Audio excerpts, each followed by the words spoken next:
우리 연주회나 어떤 음악회를 할 때에 이제 마지막 피날레 곡을 들은 후에 사람들이 한 번 더 듣고 싶을 때 외치는 소리가 있습니다. 뭐라고 외치죠? 앵콜이라고 그러죠. 근데 보통 앵콜은 어느 때 외치죠? 연주를 잘할 때입니까? 못할 때입니까? 말 하나마나 그죠? 잘할 때 다시 한번 듣고 싶어서 앵콜을 외치게 될 것입니다. 물론 연주를 못했어도 돈 낸 게 아까우면 앵콜을 할 수도 있습니다. 제가 이제 뉴욕에서 미국에 처음 왔었을 때 뉴욕에서 이제 음대를 다니면서 합창팀이 있었습니다. 거기서 이제 공연을 좀 많이 했었는데 꽤 잘했어요. 그러다 보니까 항상 앵콜이 있는데 한 번만 앵콜이 있던 적이 없습니다. 거의 막 두 번, 세 번까지 가서 연주회를 준비할 때에 메인곡 말고 앵콜곡으로 항상 세 곡 정도를 더 준비를 했었습니다. 근데 거의 대부분 세 곡을 다 했었는데요. 어느 날은 우리 딸에는 연주를 되게 잘했다 생각하고 진짜 이번엔 세 번 이상이야라고 생각을 했는데 예상외로 앵콜이 한 번도 안 나오는 거예요. 지휘자가 당황해가지고 저희들도 그래서 저희는 더 하고 싶은데 앵콜곡까지 준비했는데 앵콜이 안 나오면 할 수 있어 없어요? 못해요. 그러니까 그냥 내려갔던 그런 기억이 납니다. 그러니까 잘하지 못했을 때에 다시 기회를 주는 경우는 별로 없습니다. 굉장히 냉정한 편입니다. 그런데 하나님은 또 이런 우리 사람들의 마음과는 좀 다릅니다. 사랑의 하나님, 인내의 하나님이다 보니까 우리가 못할지라도 아까 우리 찬양 가운데 갑자기 가사가 딱 우리가 이쁘지 않을 때에도 그죠? 하나님은 우리가 항상 순종할 때만 우리를 사랑하시는 게 아니라 우리가 불순종할지라도 하나님은 우리를 향해서 기대하시고 다시 기회를 주시는 분, 그것이 우리의 하나님이라는 사실이죠.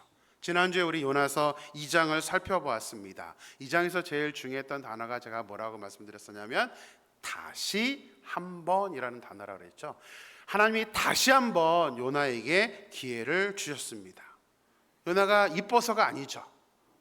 하나님이 명령하셨는데 그러나 자기는 자기 생각대로 저는 할 수 없습니다 해서 그냥 불순종한 게 아니라 정반대의 길로 가버렸죠. 그리고 하나님이 그 요나를 위해서 폭풍우를 마련해 줬는데 그래도 요나가 그 폭풍우 가운데서 물고기 자기가 책임지려고 하니까 물고기를 또 예배해 주시고 그 안에서 이제 회개하니까 하나님은 다시 요나에게 두 번째 기회를 허락해 주셨습니다. 요나서를 이제 구글에서 영어로 이렇게 검색을 하면 저 그림이 많이 나옵니다. 영어로도 조나의 삶을 봤을 때 God gives second chances라고 이렇게 많이들 이 본문을 가지고 설교를 하는 것을 보게 됩니다. 자, 두 번째 찬스, 이것이 과연 우리들과 어떤 관계가 있나? 우리 오늘 본문 1절 2절 말씀을 같이 한번 보겠습니다. 같이 읽습니다. 여호와의 말씀이 두 번째로 요나에게 임하니라. 이르시되 일어나 저 큰 성읍 니느웨로 가서 내가 내게 명한 바를 그들에게 선포하라 하신지라. 하나님은 요나에게 두 번째 명령을 말씀하셨습니다. 그런데 두 번째 명령이 무엇이었나요? 우리 1, 2절에 보면 동사 세 개가 눈에 띄죠. 어떤 동사가 있습니까? 일어나 가서 선포하라. 그렇죠? 어디서 듣던 소리 아니죠? 처음 1장에서 하나님이 주셨던 첫 번째 명령과 똑같습니다.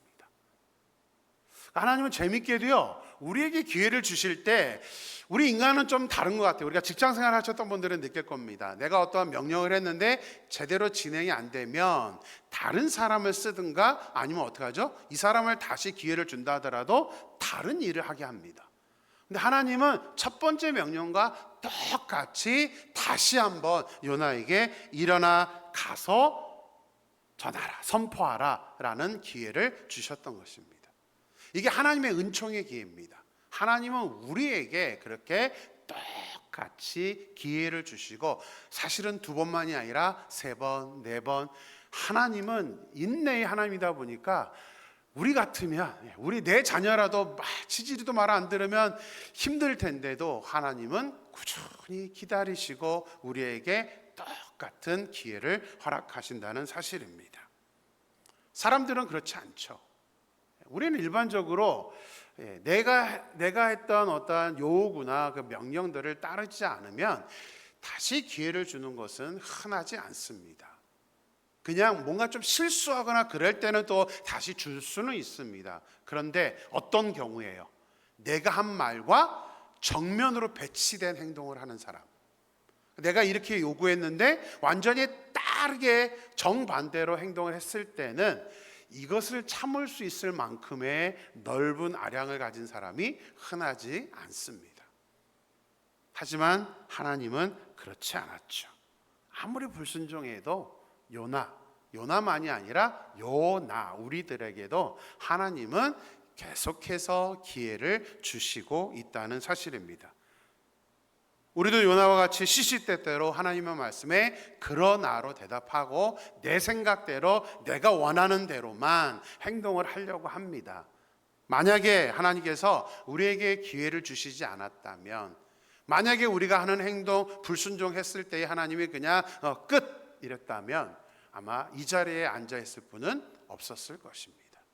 그래서 우리가 하나님을 사랑의 하나님, 인내의 하나님, 인자하신 하나님이라고 우리가 외칠 수 있는 것이고, 우리 또 뻔뻔하게 불순종했으면서도 다시 또 이 자리에 나와서 하나님을 찬양하고 하나님께 예배를 드릴 수 있는 것입니다.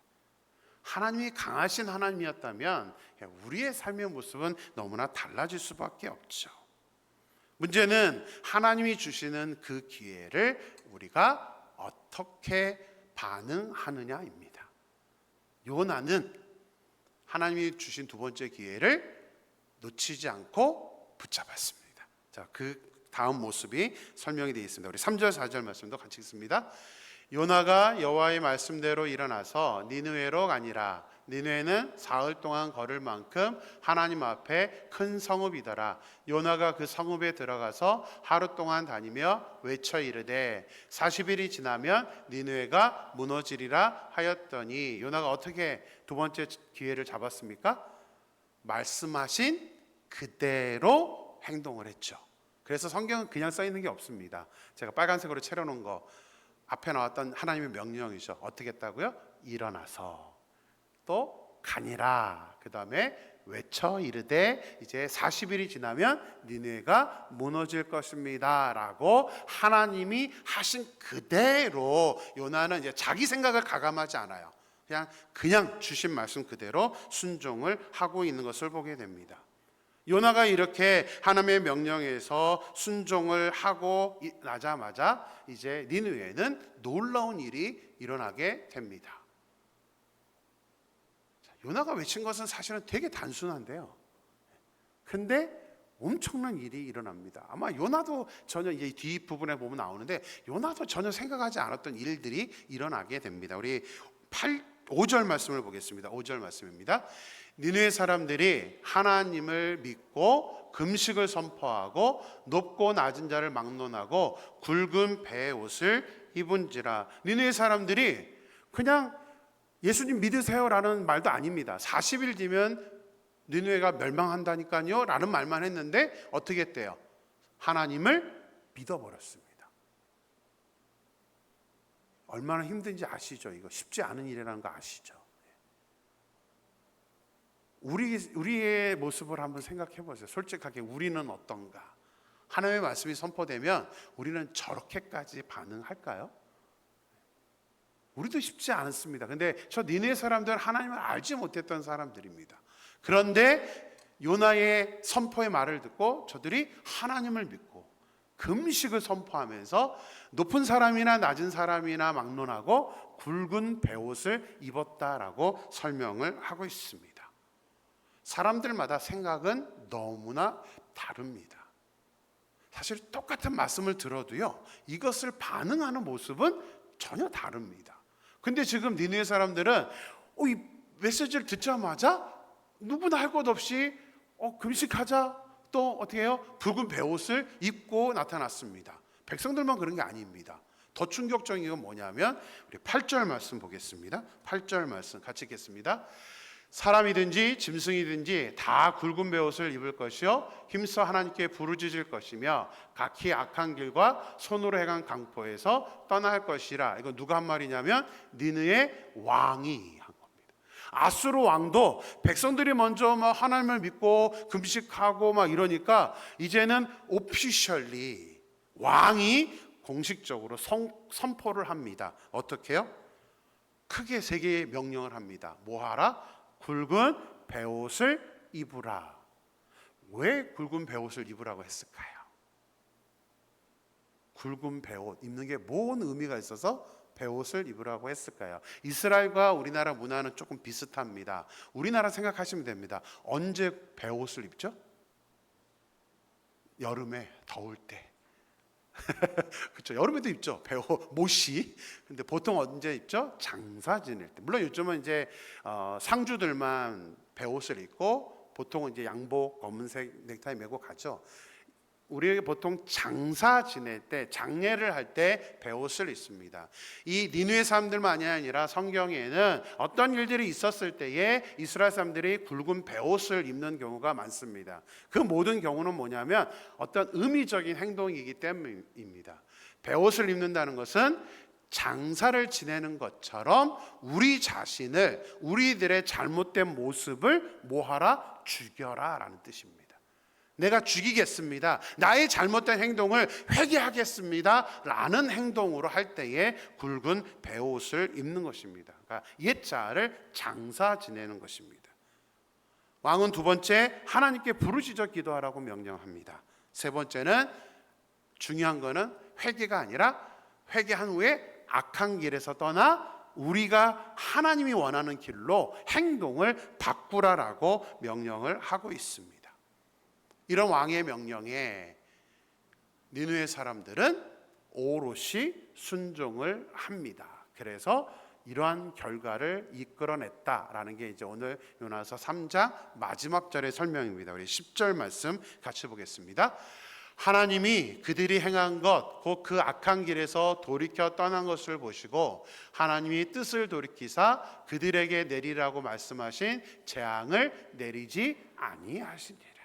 하나님이 뜻을 돌이켜서 니느웨를 구원해 주시는, 이미 니느웨는 죄악이 가득 차서 멸망당할 수밖에 없는 입장이었지만 하나님이 구원을 허락해 주셨던 것입니다.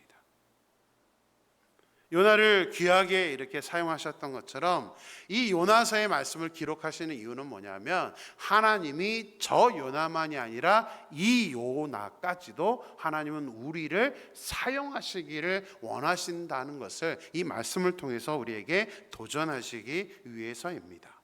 우리가 혹 하나님의 말씀대로 순종하지 않고 살아갈지라도 하나님은 계속해서 우리에게 기회를 주십니다.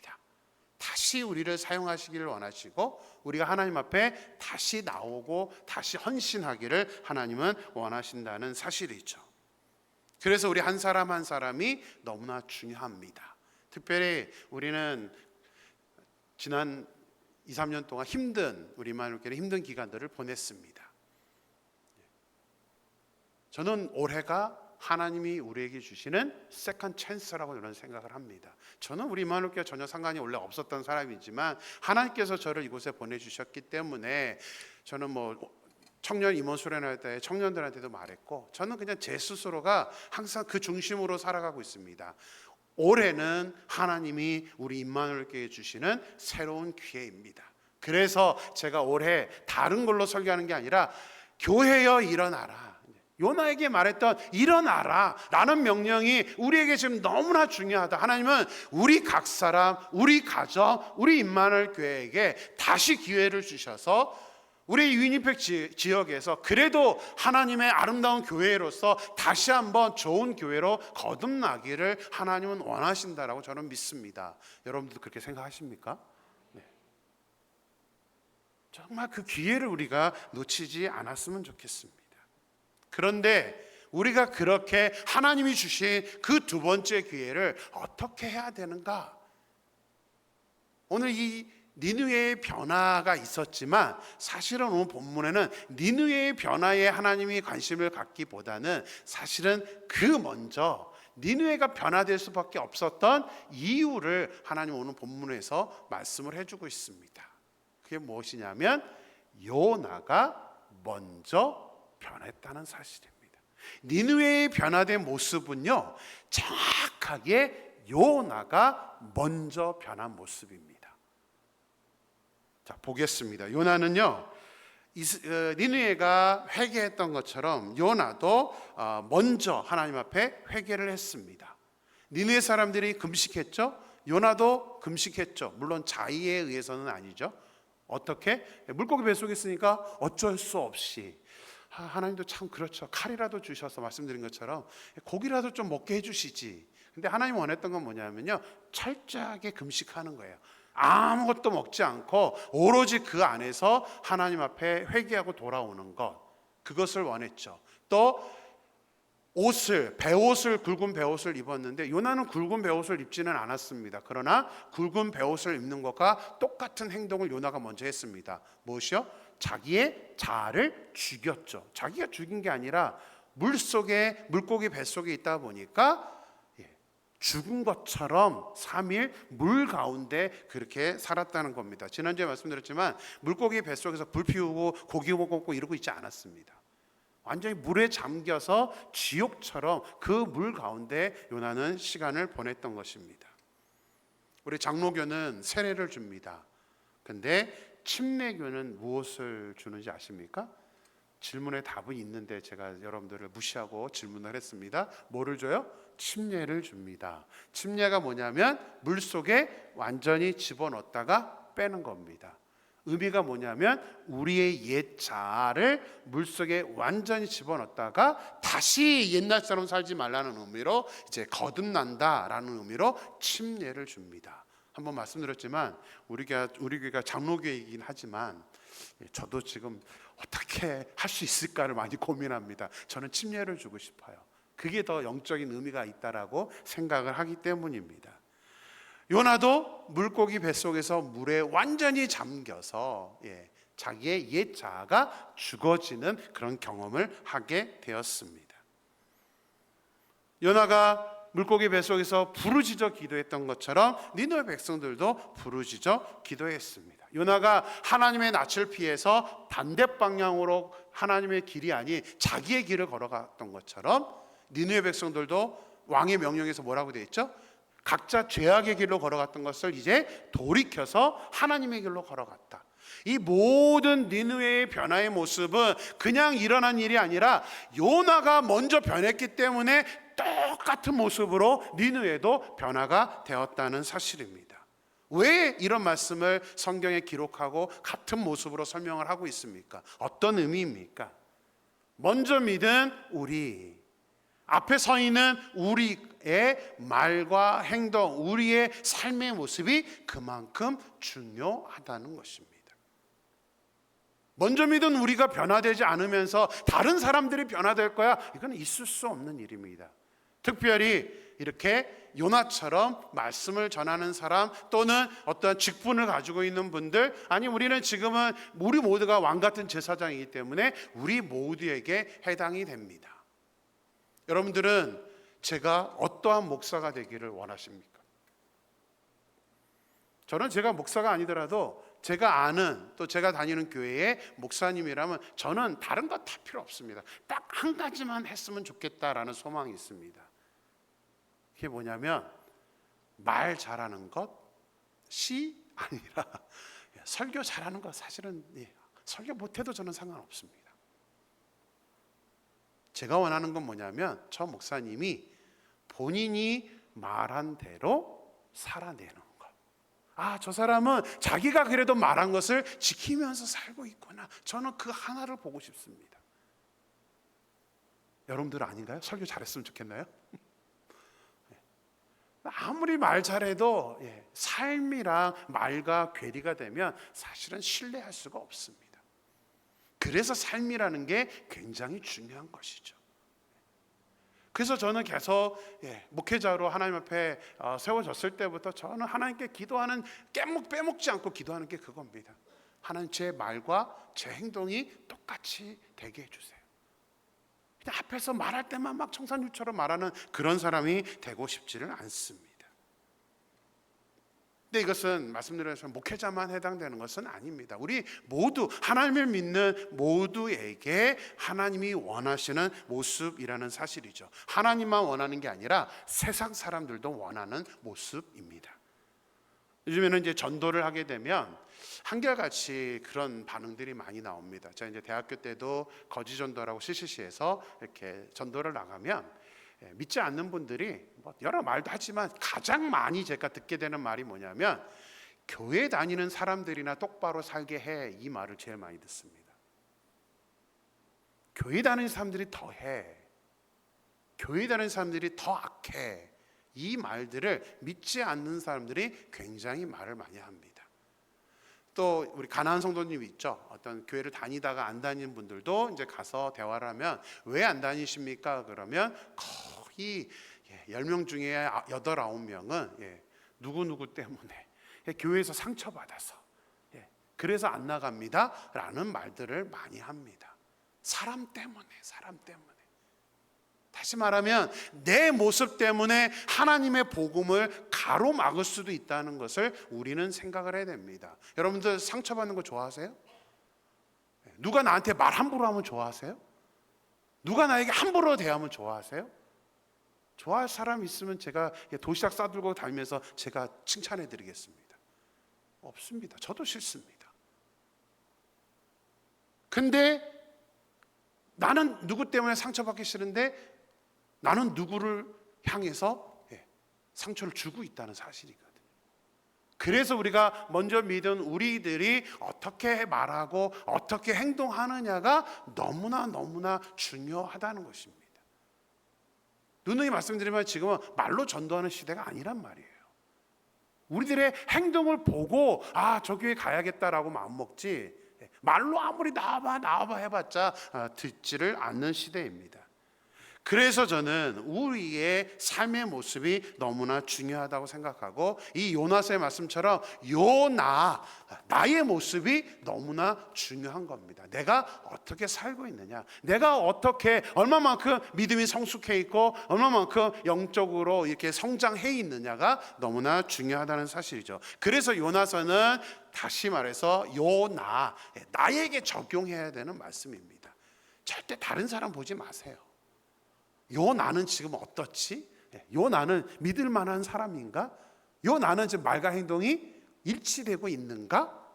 이거를 우리는 항상 생각을 해야 된다는 것이죠. 특별히 하나님께서 우리에게 주신 이 두 번째 기회를 우리가 요나처럼 놓치지 않아야 되는데, 그러기 위해서 가장 중요한 것은 나예요. 내 모습을 보는 것입니다. 그래서 정말 그 기회라는 게 중요한데요. 그리스의 시라쿠라라는 거리에 가면 아주 재미있는 동상이 세워져 있습니다. 제가 아직 가보지를 못했는데 언젠가 기회 되면 또 저기 가서 사진 한번, 인증샷 이렇게 한번 찍어보고 싶은 마음이 있는데요. 저거는 뭐냐면 그리스 신화에 나오는 카이로스라는 신의 형상입니다. 이게 파워포인트가 아주 밝지를 않아서 잘 보이시나 모르겠지만, 왼쪽은 실제 동상이고요, 오른쪽은 이제 그것을 조금 더 잘 보이게끔 이렇게 동상으로 만든 건데요. 왼쪽 저 벽화가 이제 세워져 있는데, 동상의 앞머리는 머리숱이 굉장히 많습니다. 그다음에 동상의 뒷머리는 대머리입니다. 그리고 발에는 날개가 달려 있는 이상한 모습을 하고 있습니다. 근데 다행히도 저 동상이 무엇을 의미하는지 그 동상의 밑에 가면 설명이 되어 있습니다. 이렇게 돌판에 설명이 되어 있는데 그대로 읽어드리겠습니다.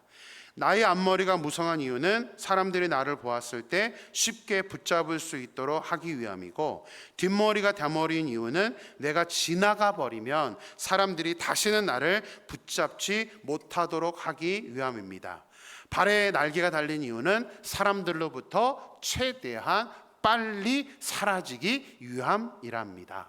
나의 이름은, 동상의 이름이 있습니다. 기회, 찬스라는 이름을 가진 동상입니다. 무슨 말이죠? 기회라는 것은 우리가 붙잡을 수 있을 때는 얼마든지 붙잡을 수 있는데 놓치고 나면은 다시는 붙잡을 수 없는 것이 기회라는 것을 저 동상을 통해서 우리에게 말해주고 있다는 것입니다. 우리가 영적인 기회도 마찬가지입니다. 기회는 항상 찾아오는 것이 아니라 다 때가 있습니다. 우리가 하나님께 봉사하는 것, 하나님께 쓰임 받는 것 모두 다 동일합니다. 다 때가 있다는 것을 우리는 인지를 해야 된다는 사실이죠. 이 세상에서 가장 부자였고 모든 것을 이루었던 사람, 그러면 우리가 다 아는 것처럼 솔로몬입니다. 근데 솔로몬이 인생의 마지막, 이제 죽음을 앞에 뒀을 때에 자기의 경험을 기반으로 해서 우리에게 도전하고 있는 말씀이 있습니다. 전도서 12장 1절 말씀 같이 보겠습니다. 너는 청년의 때에 너의 창조주를 기억하라. 곧 공고한 날이 이르기 전에 나는 아무 낙이 없다고 할 해들이 가깝기 전에. 자, 솔로몬이 말하는 청년들은 좀 여러 청년들에게 말하는 게 아닙니다. 여기서 청년의 때라는 건 뭐예요? 조금이라도 우리가 젊다라고 느꼈을 때, 조금이라도 더 힘이 있다고 느꼈을 때를 의미하는 것입니다. 그러니까 우리가 공고한 날이 이르기 전에, 아무 낙이 없다고 할 해가 가깝기 전에 뭐하라? 창조주를 기억하라. 믿음을 가지고 하나님께 쓰임받는 사람이 되어라라고 솔로몬은 우리에게 강구하고 있는 것입니다. 누구에게나 일할 수 없는 날이 오기 마련입니다. 많은 이민교회에서 제가 목회를 하면서 이민자들의 얘기를 들으면, 젊었을 때요 정말 그냥 일하느라 바빠서 하나님을 온전히 섬기지 못했어요 라고 나중에 아쉬워하는 분들이 굉장히 많습니다. 그때는 이미 뭐예요? 할 수 없는 상태에 이르렀기 때문에. 얼마 전에 우리 최용인 권사님 만났는데 펑펑 우시면서 그 말씀을 하시더라고요. 저한테, 목사님, 아들보다도 더 나이 어린 저니까, 목사님 저는 지금 하고 싶어도 못해요. 목사님 젊었을 때 꼭 하나님께 쓰임 받으세요. 저희 어머니가 말씀하신 것 같은 그런 느낌으로 우리 권사님의 그 말씀을 제가 귀담아 듣고 또 다시 한번 마음을 붙잡게 되었었습니다. 정말 우리의 몸은 우리가 장담할 수 없습니다. 여러분들은 언제든지 하나님께 쓰임 받을 거라고 생각하십니까? 좀 더 나이가 먹으면요 쓰임 받지도 못한다는 거 아십니까? 제가 오늘 우리 찬양 인도하는 우리 정은 집사님이 못 와서 제가 이제 오늘 2부 찬양을 인도하려고 제가 이제 찬양팀들한테 다 곡도 주고 했습니다. 근데 우리 김석환 장로님 저보다 연세가 많은데 제가 하겠습니다. 그래서 기회를 박탈했어요. 그래서 어쩔 수 없이 제가 찬양 인도를 못하고 장로님들이 1부에서 2부도 하게 되었습니다. 되게 하려고 막 계속 준비했었는데, 요즘 테니스 클럽이 목요일마다 모여서 열심히 테니스를 치고 있습니다. 참 감사한 게 너무들 재밌어 하세요. 테니스 치는 거. 다들 하는 말이, 목사님 그동안에 유진팩에 와서 테니스를 배울 기회를 찾았는데 기회가 없었어요. 근데 목사님이 레슨해 주신다니까 이번이 기회다 해서 이렇게 나와서 이게 테니스를 칩니다. 제가 우리 유진팩 오기 전까지는 아들과 시합만 3시간을 했었습니다. 한 번도 제가 아팠던 적이 없습니다. 너무 제가 재밌게 테니스를 치는데, 목요일 날 20명 레슨을 지금 하고 있는데, 지지난주에 레슨을 하고 나서 집에 갔는데 손이 안 내려가는 거예요. 손목이 너무 아파가지고 너무 힘든 거예요. 그래가지고 일주일 내내 파스를 계속 붙이고 있었습니다. 그랬더니 아내가, 아이고 당신도 나이가 들었구나. 아직 50 중반밖에 안 됐는데 몸이 진짜 옛날 같지 않다. 임원 수련할 때도 금요일날 저녁에 임원들은 이제 밤새 새벽 5시까지 놀았다 그러더라고요. 저도 솔직하게는 같이 놀고 싶은데 아내가 이러면서 그냥 빨리 가. 그 다음날 헤매 주일날 어떻게 설교하려고 그러면서 제가 이제 우리 회장한테는 목사님 좀 봐줘 그러면서 이제 빠져나왔습니다.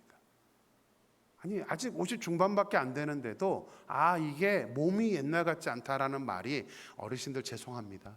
70, 80 되신 어르신도 계시는데 감히 그 앞에서 제가 번데기 앞에서 주름 잡는지는 모르겠지만 이게 몸이 진짜 다르구나라는 것을 느끼게 됩니다.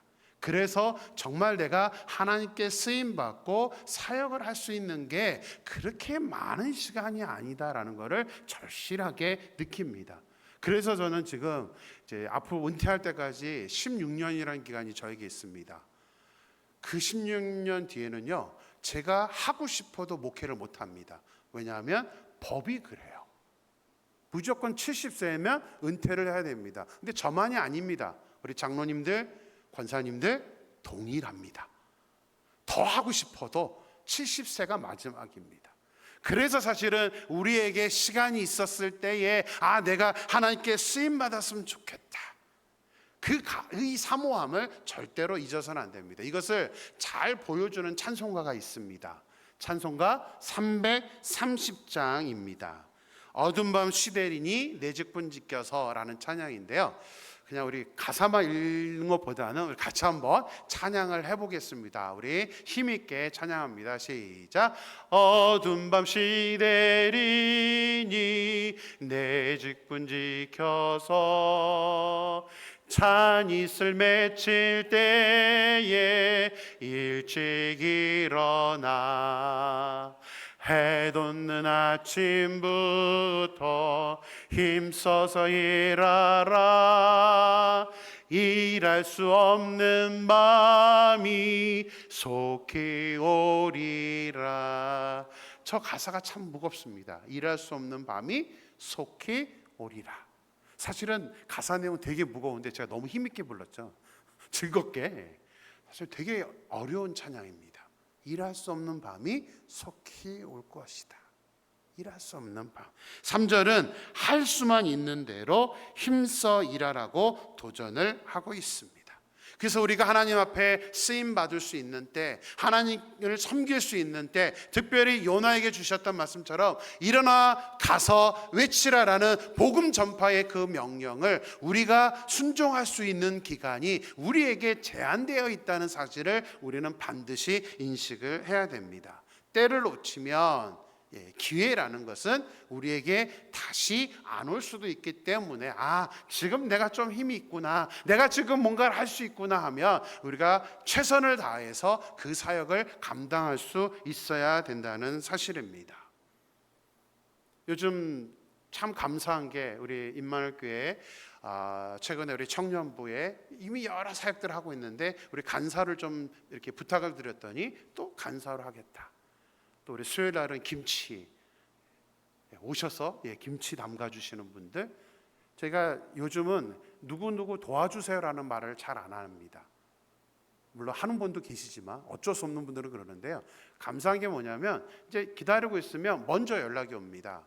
뭐 이번에 청년의 임원회 수련회 한다니까 목사님 뭐 도와드릴 게 있나요? 주방 누가 채워줬나요? 이러면서 오셔서 적극적으로 도와주셔서 아내도 저도 편하게 일을 하게 됩니다. 저는 이런 교회가 좋은 교회라고 생각합니다.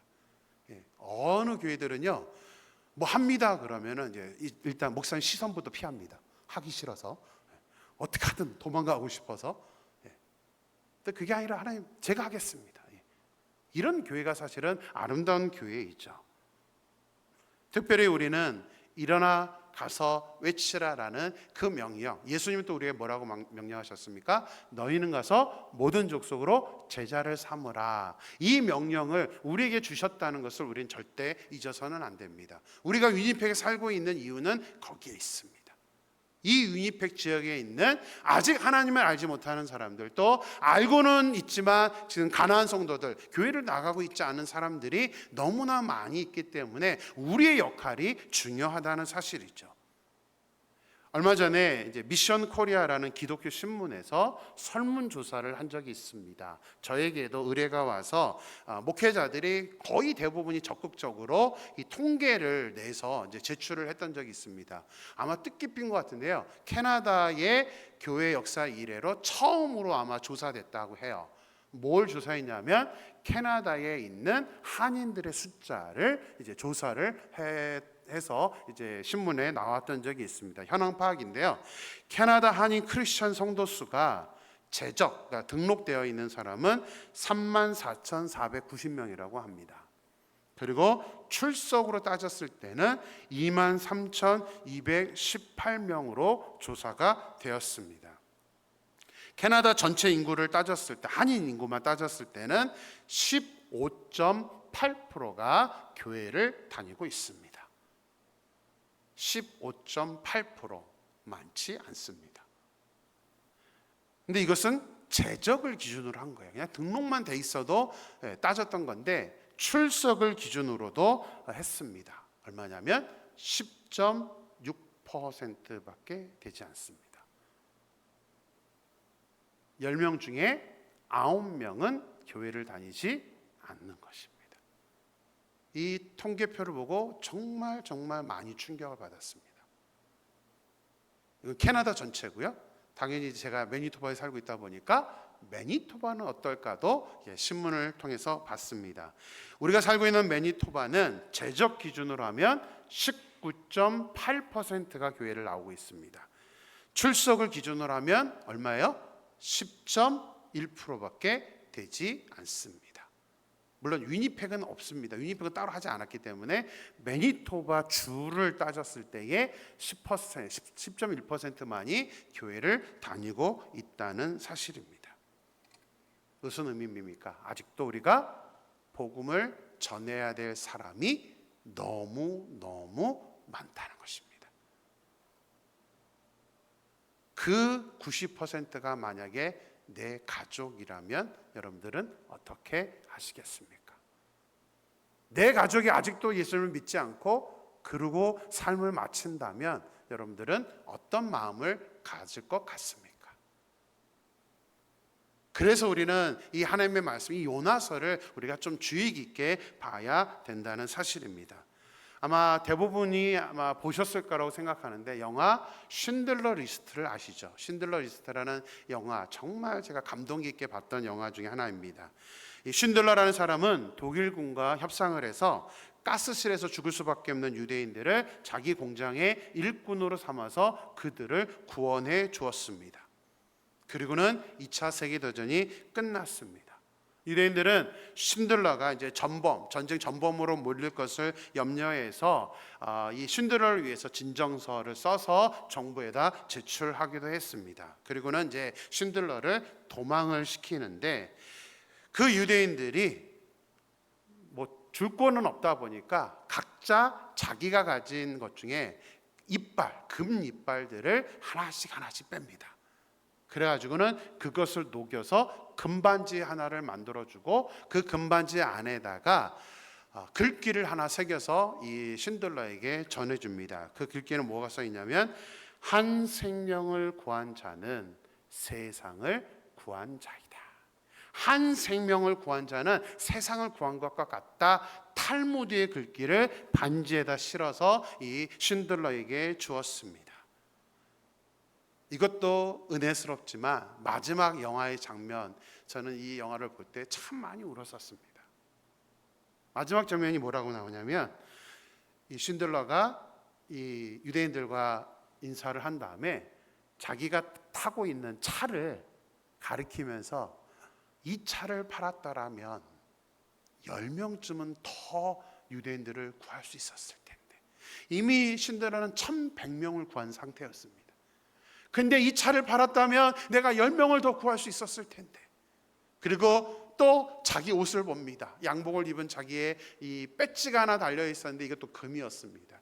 그러니까는 쉰들러가 이 배지를 떼면서 내가 이걸 팔았다면 2명은 더 구할 수 있었을 텐데, 아니 1명이라도 더 구할 수 있었을 텐데 하면서 마무리가 되는 게 이 쉰들러 리스트의 영화입니다. 이게 우리 크리스찬의 마음이어야 되지 않을까. 저는 목회자였기 때문에 그 영화를 보면서 하나님 저도 저런 마음을 갖고 싶습니다. 아니 저렇게 살고 싶습니다라고 그때 영화를 보면서 굉장히 많이 감동을 받았던 기억이 있습니다.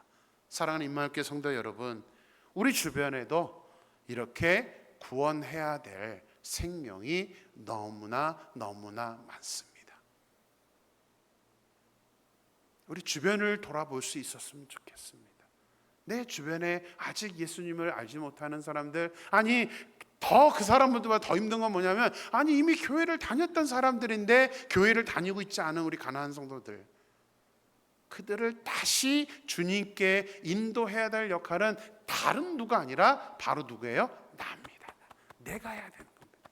하나님이 지금 요나서를 통해서 우리에게 주시는 건 뭐냐면, 요나처럼 우리가 먼저 믿음이 성장되고 우리가 먼저 변화될 때, 그때 다른 사람들에게 영향을 주어서 그 사람들이 회개하고 주님께 돌아오는 일이 일어난다는 사실입니다.